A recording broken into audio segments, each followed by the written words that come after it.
수요 성경 공부 시간이 왔습니다. 우리 다 같이 기도하시고 공부 시작하겠습니다.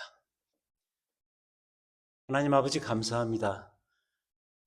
우리에게 하나님의 말씀을 주시고 그 말씀 앞에 우리의 삶을 세울 수 있는 상황과 환경을 주시고 무엇보다도 지성을 주시고 판단력을 주시고 감성을 주셔서 말씀을 받고 그 말씀 앞에 엎드리며 그 말씀에 순종하며 말씀이 베푸시는 그 은혜와 다이나믹한 감격을 누리며 살 수 있도록 축복해 주시니 얼마나 감사한지 오늘 또 이 공부를 통해서 예수 그리스도의 그 위엄과 영광을 바라보게 하시고 그로 인한 하나님의 구원 역사를 그게 찬동하며 그로 인한 기쁨과 도전이 있는 귀한 이 시간 될 수 있도록 인도하여 주시옵소서. 시작부터 마지막까지 주의 성령께서 함께하여 주시옵소서.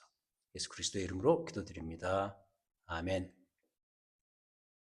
자, 오늘과 다음 주 이제 두 번 이 복음서 공부가 남았는데요. 오늘은 그 신약 성도의 그 현실적인 삶에 대한 이야기. 첫 번째 시간으로 이미 그러나 아직 already but not yet 이라는 아주 상당히 중요한 주제를 배우도록 하겠습니다. 이건 뭐 복음서만이 아니라 신약 성경 전체에서 말하는 상당히 중요한 개념이기 때문에 잘 숙지하셔서 우리의 삶에 적용할 수 있었으면 합니다. 지난주 배운 내용을 잠깐 복습을 하자면 이번 이 복음서 그 공부를 하면서 복음의 카운트다운이라는 그런 제목으로 우리가 지금 공부를 하는데 이 헤드라인 같은 중요한 구절이 갈라디아서 4장 4절이라 그랬죠. 때가 참에 하나님께서 아들 예수 그리스도를 율법 아래에 나게 하셨다. 이 땅에 보내셨다. 성육신 시키셨다. 이런 의미인데 이 때가 참에를 다른 버전으로 제가 이런 표현을 지난주에 썼죠. 드디어, finally, 드디어 왔다는 거죠. 그럼 뭐가 왔는가? 인물로 말하면 예수 그리스도의 오심.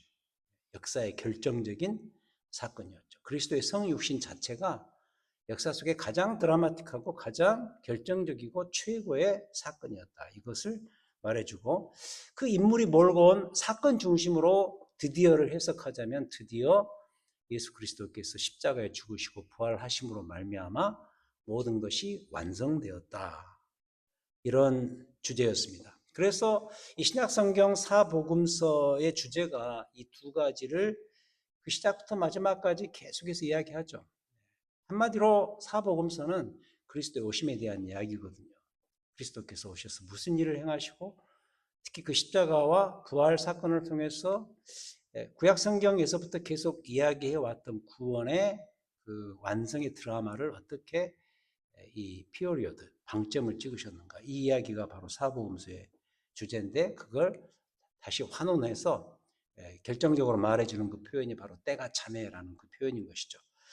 그래서 이제 그리스도의 십자가는 특별히 이런 말씀을 드렸습니다. 대속, 구속, atonement, redemption. 그리스도의 그 십자가의 그 보혈로 말미암아 완성이라는 말을 제가 썼습니다. 주님께서도 친히 십자가에 죽으시면서 다 이루었다 이런 말씀하셨잖아요. 완성.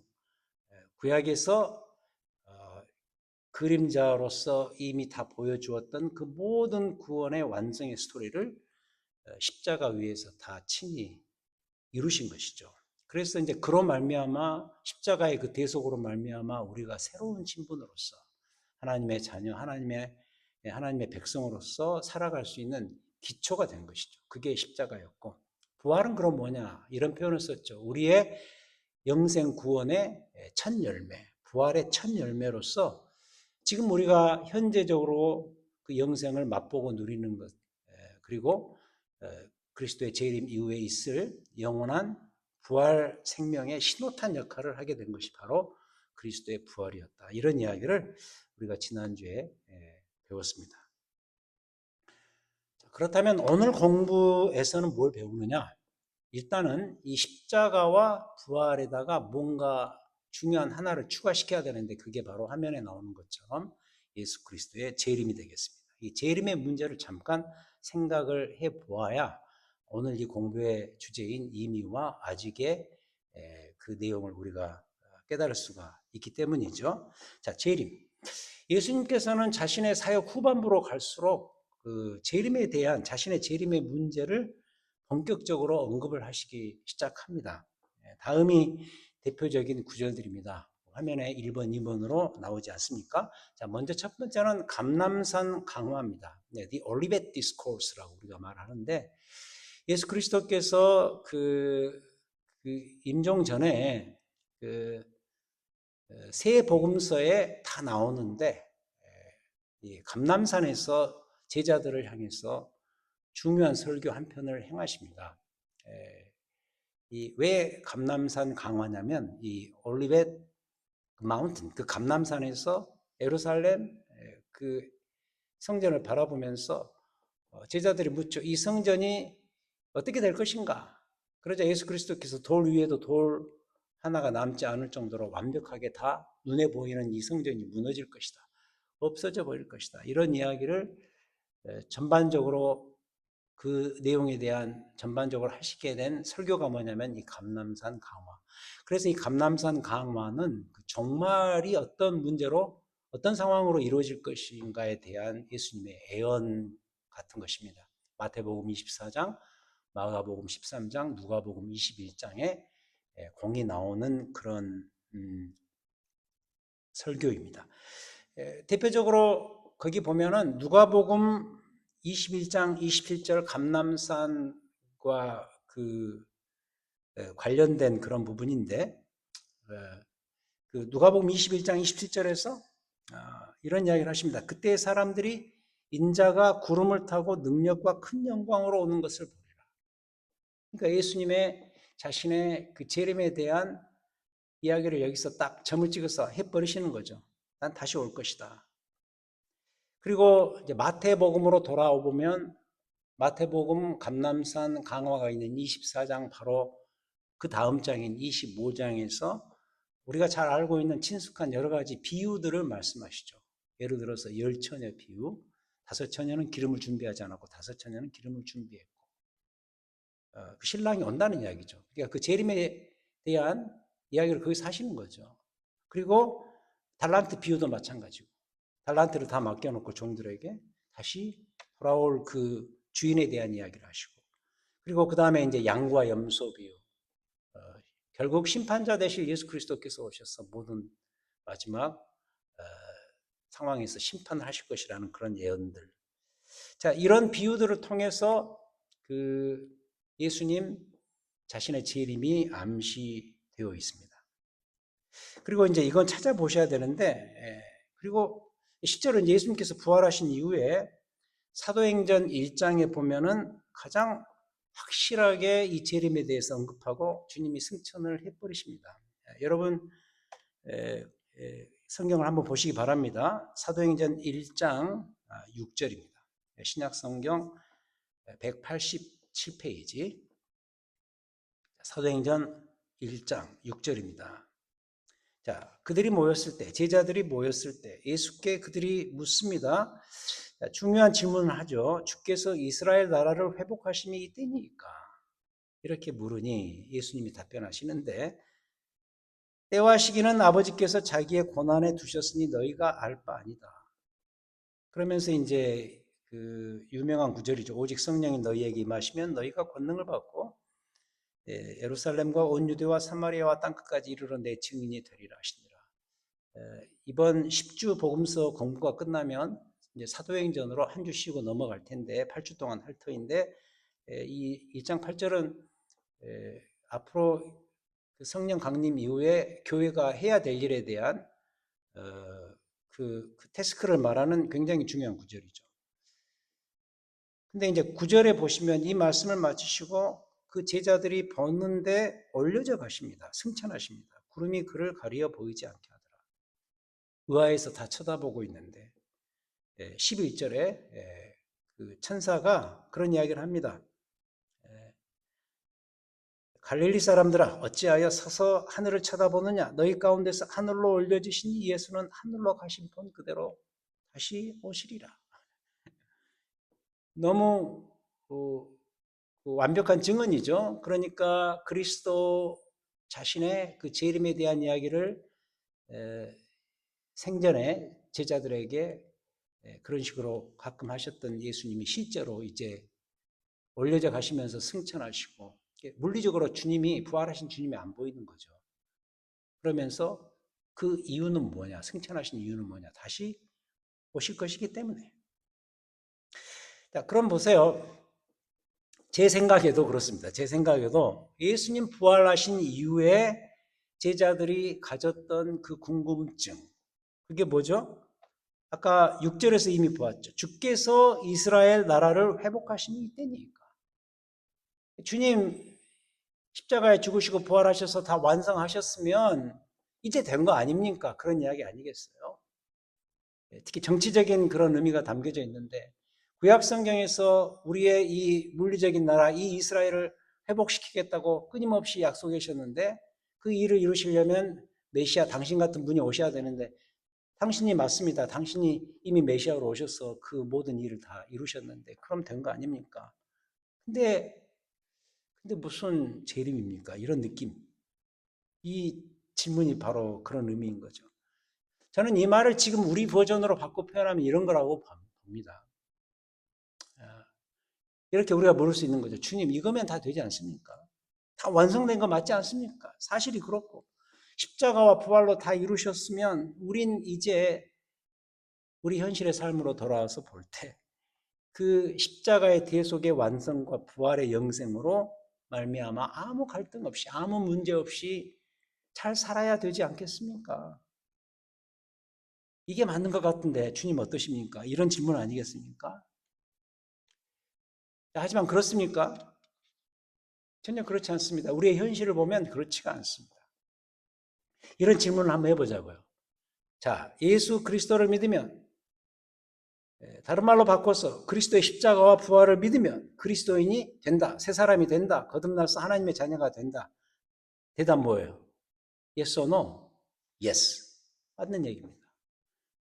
그리스도의 십자가의 완성과 부활의 영생을 믿는다면 우리는 그리스도인이 되고 하나님의 자녀가 되고 새 사람이 되죠. 맞는 얘기입니다. 자, 그럼 두 번째 질문. 그렇게 그리스도인이 되었으면 이제부터는 인생의 꽃길만 열린다? Yes or no?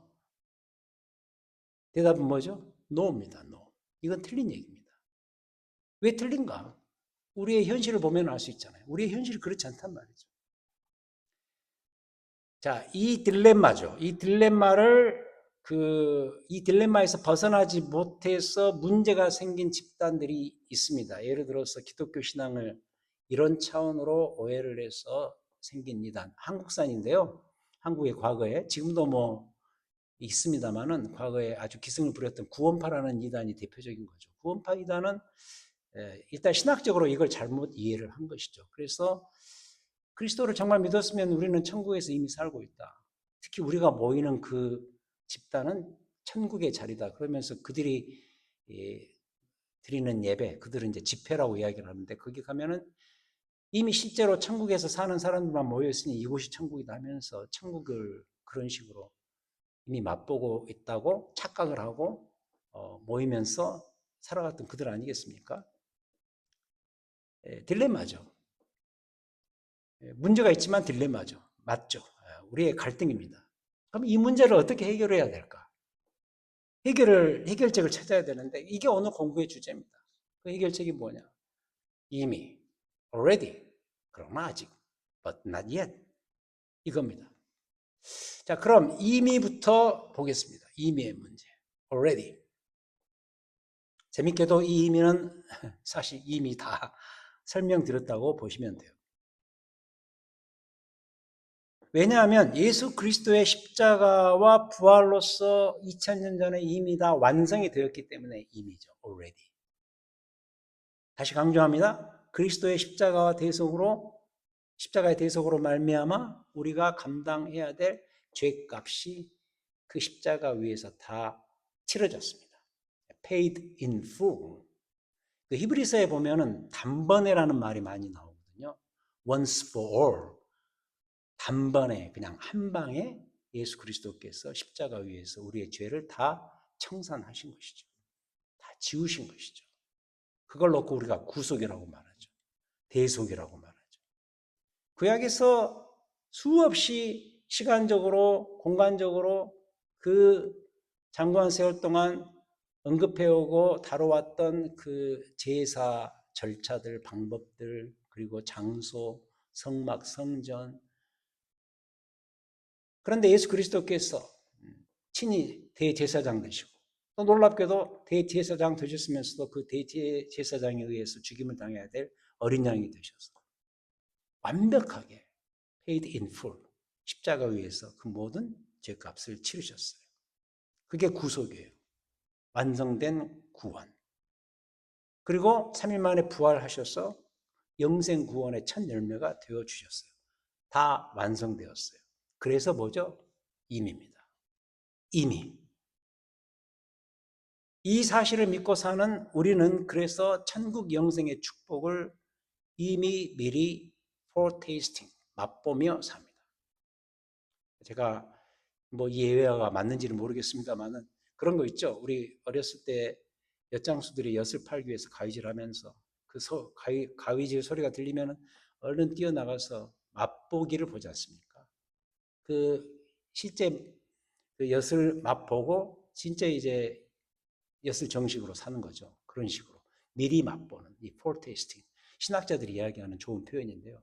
천국 영생을 미리 맛보는 거죠. 왜냐하면 이미 그 일을 십자가에서 부활해서 다 이루셨기 때문에. 그래서 우리가 지금 할 수 있는 일이 뭐냐? 그 그리스도의 과거적으로 이루신 십자가의 은혜와 부활의 은총을 돌아보면서 감사와 찬양을 해야죠. 감사와 찬양이 우리의 지금 할 일이죠. 시간적으로, 구조적으로 그렇다는 얘기입니다. 왜냐하면 다시 말씀드리지만 그리스도의 십자가와 부활은 지금으로부터 2000년 전 그 갈보리 산상에서 그리고 그 인근 무덤에서 실제로 발생했던 최고의 역사적인 사건이었기 때문인 것이죠. 바로 그때 구원과 영생은 원리적으로 이미 완성이 된 것이죠. 그래서 이 점은 지금 우리 구원신앙의 이 기초가 됩니다. 이미 말씀드린 것처럼 그래서 우리는 지금 뭘 해야 되느냐? 예수 그리스도의 십자가와 부활을 회고하고, 영어로 말하면 retrospect, 되돌아보면서 현재 할 수 있는 일이 뭐냐? 감사와 찬양이죠. 감사와 찬양. 언제? 예배 때. 물론이고 더 나아가서 우리의 현실의 삶 속에서 이 일은 지금 계속되고 있는 것이죠. 무엇 때문에?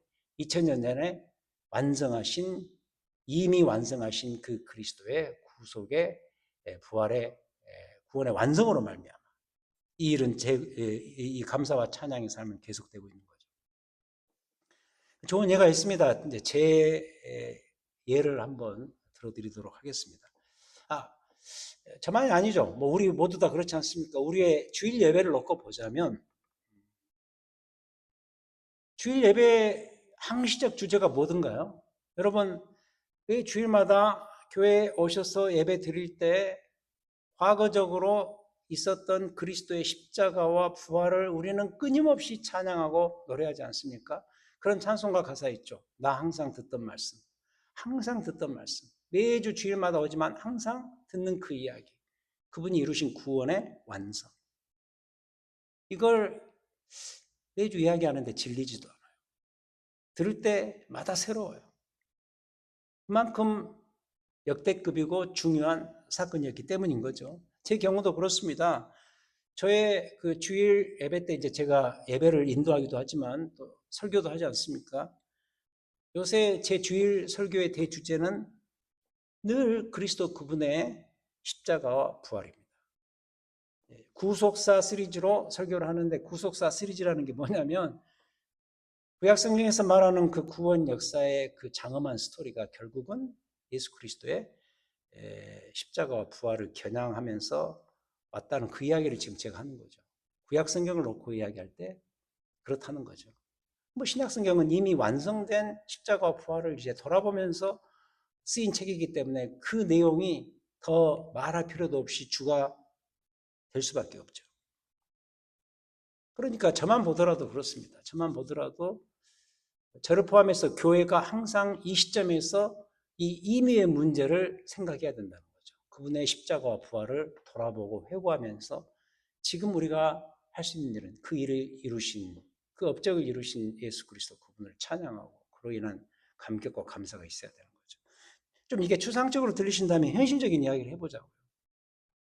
우리의 현실적인 삶을 놓고 보자고요. 여러분들의 현실적인 삶의 그 내용이 뭡니까? 예를 들자면 뭐 대표적으로 건강 아닙니까? 건강의 문제. 여러분들의 그 살아가는 경제력의 문제. 그리고 수많은 관계들로 촘촘히 연결되어 있어서 여러분들의 관계의 문제, 현실 아닙니까? 그리고 자식 키우는 문제.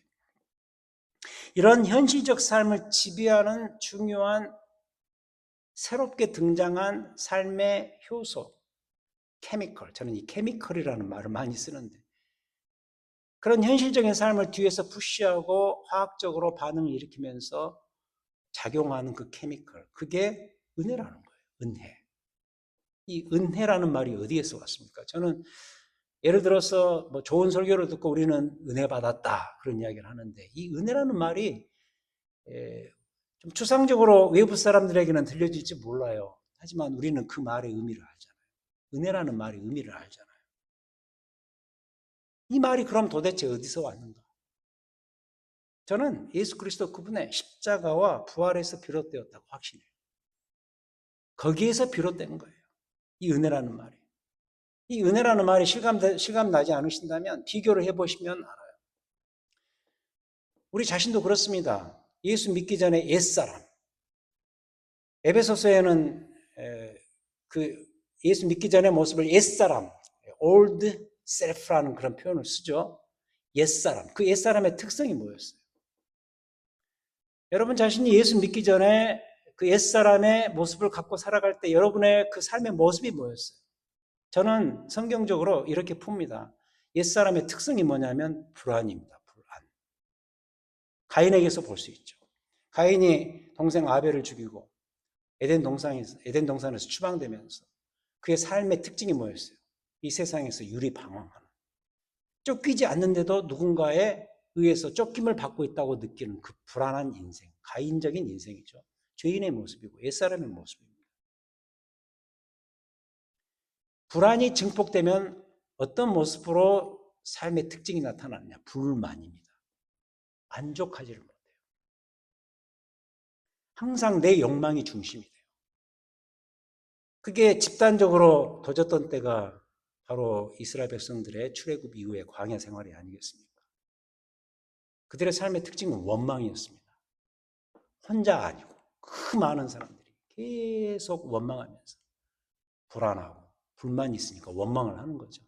과거에 애굽이 그리웠다. 애굽이 더 좋았다. 하나님께서 그 수많은 기적의 역사를 보이시면서 애굽에서 건져낸 그 스토리는 까맣게 잊어버리고 지금 현재를 놓고 볼 때 여전히 불만이고 여전히 불안하니까 내 욕망대로 채워지지 않으니까 계속 원망하는 거죠. 그게 옛사람의 삶의 특징입니다. 근데 보세요. 새 사람이 되었어요. 그리스도의 사람이 되었어요. 거듭났어요. 주의 자녀가 되었어요. 그때부터 새로운 케미칼이 들어와요. 불안과 불만이라는 케미칼 대신에 은혜라는 케미칼이 들어와요. 은혜라는 단어를 자꾸 쓰기 시작하고 모든 것이 그냥 감사하고 은혜라는 그 새로운 케미칼로서 내 삶을 해석하기 시작해요. 그럼 이 반전의 현상이 과연 어디에서 오는 것인가? 어디에서 비롯되는 것인가? 돌아갑니다. 그분이 이루신 십자가와 부활에서 비롯되었다는 거죠. 이미 이루신 그 십자가와 부활에서 근거했다는 것이죠. 이게 증거입니다. 그래서 우리가 그리스도의 십자가, 부활, 2000년 전에 과거에 이루신 그 십자가와 부활을 되돌아보고 지금 우리가 이미 이 모든 것을 확보한 사람으로서 할 수 있는 일, 해야 될 일이 뭐냐면 감사와 찬양. 감사와 찬양. 자, 이게 임의의 문제. 그 다음 두 번째. 자, 그럼에도 불구하고 아직 not yet 이 문제가 남아있는 거죠. 자, 이 아직은 그럼 무엇인가? 이 아직이 바로 아까 말씀드린 우리 주님의 재림과 직결이 됩니다. 다시 말해서 이렇게 말할 수 있죠. 우리 주님의 재림까지는 아직은 남아 있습니다. 아직은 남아 있어요. 자, 성경 찾아보겠습니다. 마태복음 16장으로 갑니다. 마태복음 16장 23절부터 보겠습니다. 자, 이 본문은 지난주 설명드렸죠. 예수님께서 자신의 순환과 십자가와 부활에 대해서 공개적으로 발언하신 그 첫 번째 내용이 되겠습니다. 가이사랴 빌립보라는 곳에서 예수님이 공개적으로 제자들을 향해서 나는 죽을 것이다. 그리고 나는 다시 부활할 것이다. 공개적으로 말씀하신 장면 21절이 바로 그 이야기죠.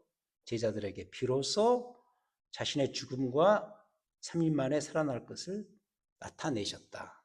그러자 이제 베드로가 그런 일 벌어지면 안 되겠습니다라고 말하자 23절에서 16장 23절 예수께서 돌이키시며 베드로에게 이렇게 말씀하시네요. 사탄아 내 뒤로 물러가라. 너는 나를 넘어지게 하는 자로다. 내가 하나님의 일을 생각하지 아니하고 도리어 사람의 일을 생각하는도다 말씀하시고 24절 25절 이게 중요하죠. 이에 예수께서 제자들에게 이르시되 누구든지 나를 따라오려거든 자기를 부인하고 자기 십자가를 지고 나를 따를 것이니라. 누구든지 제 목숨을 구원하고자 하면 잃을 것이요 누구든지 나를 위하여 제 목숨을 잃으면 찾으리라. 어쩌면 너희들의 남아있는 삶 속에서 이런 이야기죠. 내가 십자가를 진 것처럼 너희들도 자기 십자가를 지고 나를 따라올 때 이 구원의 삶은 너희에게 성취될 것이다. 그 말은 달리 표현하면 남아있다라는 거죠. 아직 남아있는 일이 있다는 것이죠. 그러면서 27절에서 이런 이야기를 느닷없이 하십니다. 십자가와 십자가의 죽음과 부활만 말씀하신 게 아니라 이 지점에서 27절 인자가 아버지의 영광으로 그 천사들과 함께 오리니 그때 각 사람이 행한 대로 갚으리라. 그러니까 여기서 이미 제 이름을 또 한 번 언급하신 셈인 거죠. 그래서 이 가이사랴 빌립보 발언 이 지점에서 예수님이 제자들께서 하신 이 말씀을 종합해 볼 때 이런 표현으로 바꿔 말할 수가 있습니다. 나 다시 올 때까지는 남아있는 삶이 있다. 남아있는 삶이 너희들에게 있다. 이런 의미가 있습니다. 자, 에베소서 1장 21절로 갑니다. 뒤로 한참 가셔서 에베소서 1장 21절 310페이지입니다. 신약성경 310페이지. 사도 바울이 에베소 교회를 향해서 기도하는 가운데 이런 표현을 씁니다. 에베소서 1장 21절.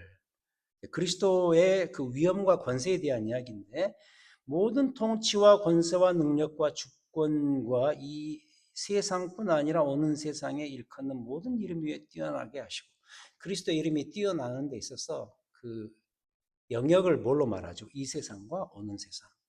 This world, the world to come. This age, the age to come. 지금 이 세상과 앞으로 올 세상. 지금 이 세대와 앞으로 올 다음 세대. 뭘 의미하죠? 그러니까 이 세상은 그리스도의 재림 이전이고 재림 이후에 올 세상이 오는 세상인 것이죠. 여기에서 그 표현을 사도 바울이 이미 쓰고 있다는 거죠. 빌립보서 2장 12절 우리에게 잘 알려진 너무 유명한 구절이죠. 빌립보서 2장 12절 319페이지. 빌립보 교회 교인들에게 이런 이야기를 하죠. 2장 12절 그러므로 나의 사랑하는 자들아 너희가 나 있을 때뿐 아니라 더욱 지금 나 없을 때에도 항상 복종하여 두렵고 떨림으로 너희 구원을 이루라. 현재형 플러스 미래형 다 포함되는 그런 표현인데 두렵고 떨림으로 너희 구원을 이루어 가라. 남아있다는 거죠. 남아있는 구원의 삶을 성취해 가야 될 것이다. 어떻게? 두렵고 떨림으로. 남아있다는 거죠. 이걸 말해주는 구약 성경의 밑그림이 뭐냐면 제가 이 구속사 시리즈 설교할 때 출애굽 본문을 가지고 강조했던 그 패러다임이죠. 하나의 틀이죠. 출애굽, 광야 40년, 가나안. Out of Egypt, 출애굽, 애굽에서 나온 것은 구원의 과거적 측면. 광야 40년은 구원의 현재적 측면. 가나안 땅은 완성될 구원의 미래적 측면. 이걸 다 합해서 뭐라고 말한다? 구원이란 무엇인가라는 주제로 제가 설교를 했죠. 구원입니다. 구원은 그래서 한 점으로 이루어진 사건이 아니라 그 점과 점을 잇는 선분이다. 이런 표현을 제가 썼습니다. 맞죠?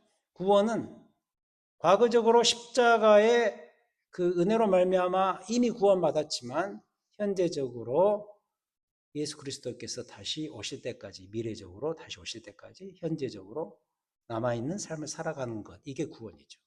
그래서 그러나 아직입니다. 자, 이 already but not yet, 이미 그러나 아직은 제가 만든 말도 아니고 성경에 나오는 표현도 아니고 개념상으로 그렇다는 것을 오스카 쿨만이라는 유명한 신약학자가 있는데 그리스도와 시간이라는 책에서 그가 끄집어낸 표현입니다.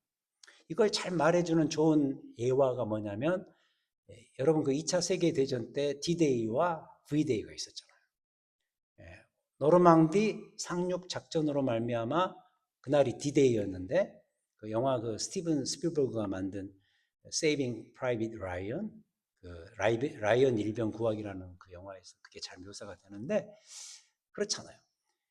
노르망디 상륙 작전 그 전쟁 장면이 영화의 첫 번째 장면으로 나오지 않습니까? 근데 많은 사람이 희생됐지만 어쨌든 연합군이 그 상륙 작전으로 인해서 이미 D-Day, 이미 그 승리를 한 거예요.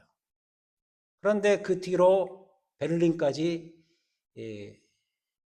진격을 해서 베를린 그 상공의 연합군의 깃발을 꽂는 날이 V-Day라고 한다면 D-Day와 V-Day 사이는 아직은 남아있는 것이죠. 맞죠?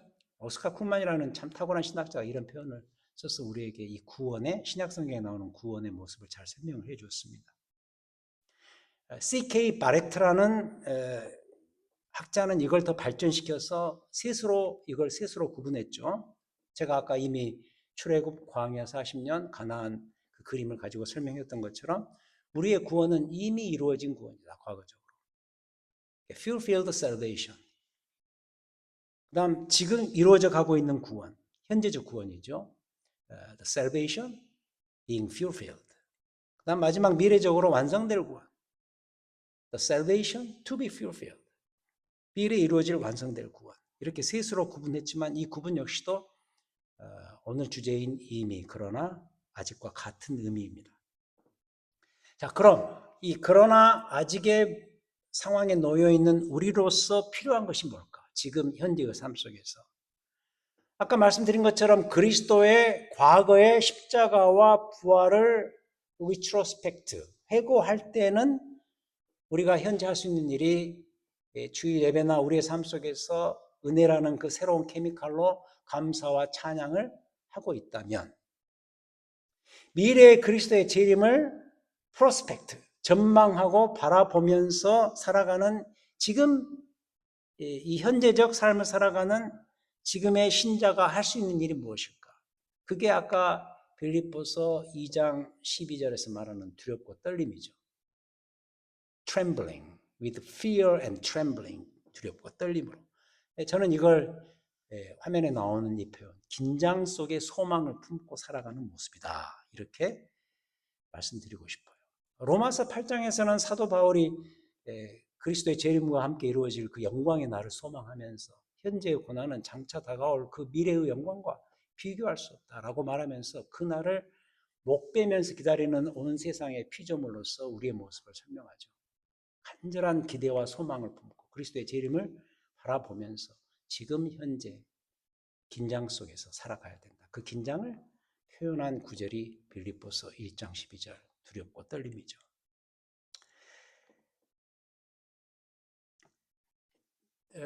제 이야기를 잠깐 하고 공부를 마치도록 하겠습니다. 저는요, 이미 그러나 아직 이 주제가 제게 가져다 준 삶의 축복이 있습니다. 그러니까 아직은 갈등은 존재하지만 천국의 영생을 십자가와 부활의 성취를 통해서 이미 이루신 십자가와 부활의 성취를 통해서 아직은 남아있지만 앞으로 이루어질 재림 이후에 성취될 그 약속을 통해서 지금 이 땅에서 천국의 영생을 현재적으로 미리 맛볼 수 있는 그런 경험들을 할 수 있도록 이 이미와 아직으로서 구원의 구조를 이루신 그 주님을 찬양하고 그 주님과 더불어 살아가는 삶의 기쁨, 이런 게 있다는 거죠. 저는 그래서 이 개념을 알고 나서 얼마나 감사했는지 모릅니다. 뭐 예를 들자면 아까 설명한 바 있는 구원이라는 것은 한 점의 사건이 아니라 점과 점을 잇는 선분의 사건입니다. 구원은 지금 제 삶 속에 이루어져 가고 있는 중인 것이죠. 이게 해결이 안 됐을 때는 아니 예수 믿으면 구원받아서 이제 천국에 이미 들어간다며, 그럼 됐지. 그리고 예수 믿으면 나중에 죽은 다음에 천국 간다, 이런 것 정도로만 구원을 이해하고 살았던 내 모습이었죠. 근데 거기에서 해방되어서 아니구나.